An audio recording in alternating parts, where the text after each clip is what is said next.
Selamat datang di podcast saya.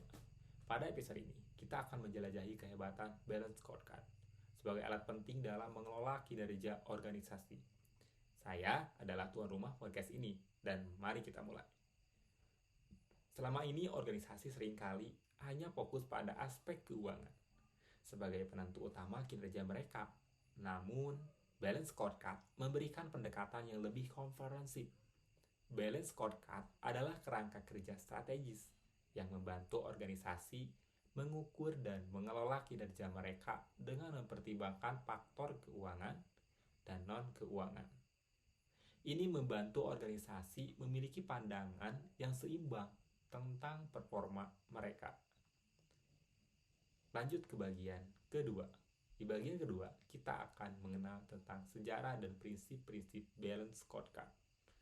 Balance Scorecard dikembangkan oleh Robert Kaplan dan David Norton pada awal tahun 1990-an.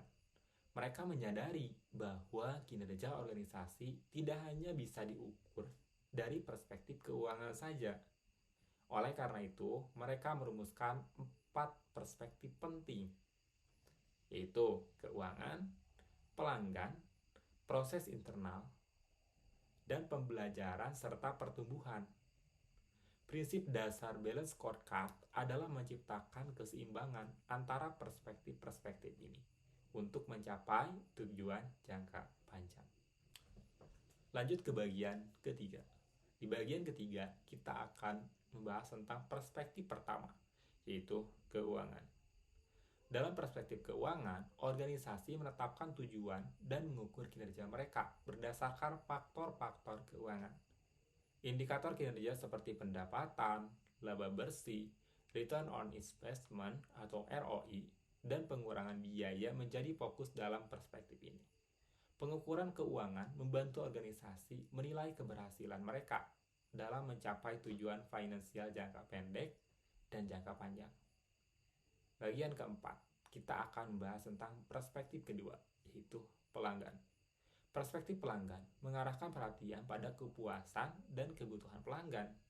Organisasi menetapkan tujuan untuk meningkatkan hubungan dengan pelanggan, mempertahankan pangsa pasar, dan meningkatkan loyalitas pelanggan.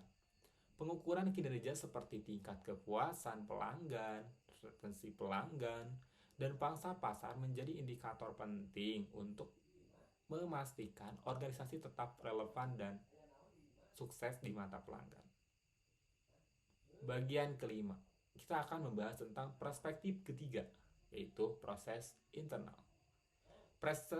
Perspektif proses internal mengevaluasi proses dan aktivitas internal yang krusial dalam memberikan nilai kepada pelanggan dan mencapai tujuan keuangan. Organisasi mengidentifikasi proses kunci dan menetapkan tujuan untuk meningkatkan efisiensi, kualitas, inovasi, dan mengurangi waktu siklus. Pengukuran kinerja seperti waktu siklus, kecepatan respon, dan kualitas produk menjadi fokus dalam perspektif ini. Oke, kita lanjut ke bagian ke-6, yaitu perspektif keempat, pembelajaran dan pertumbuhan. Perspektif pembelajaran serta pertumbuhan mengarahkan perhatian pada kemampuan organisasi untuk belajar, beradaptasi, berinovasi, dan yang lainnya. Organisasi menetapkan tujuan untuk pelatihan dan pengembangan karyawan, kepuasan dan keterlibatan karyawan, serta kemampuan untuk menarik dan mempertahankan talenta. Pengukuran kinerja seperti tingkat partisipasi karyawan dalam pelatihan, tingkat kepuasan karyawan, dan retensi karyawan menjadi penting untuk menciptakan organisasi yang dinamis dan berkelanjutan. Bagian ketujuh, kita akan membahas tentang implementasi Balance Scorecard. Implementasi Balance Scorecard membutuhkan langkah-langkah yang jelas. Organisasi harus mengidentifikasi tujuan khusus, menetapkan indikator kinerja yang relevan, dan mengembangkan rencana tindakan yang konkret.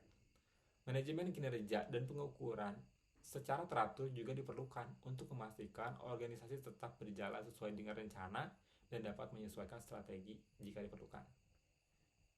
Jadi kesimpulannya, Balance scorecard adalah alat yang efektif dalam mengelola kinerja organisasi secara komprehensif.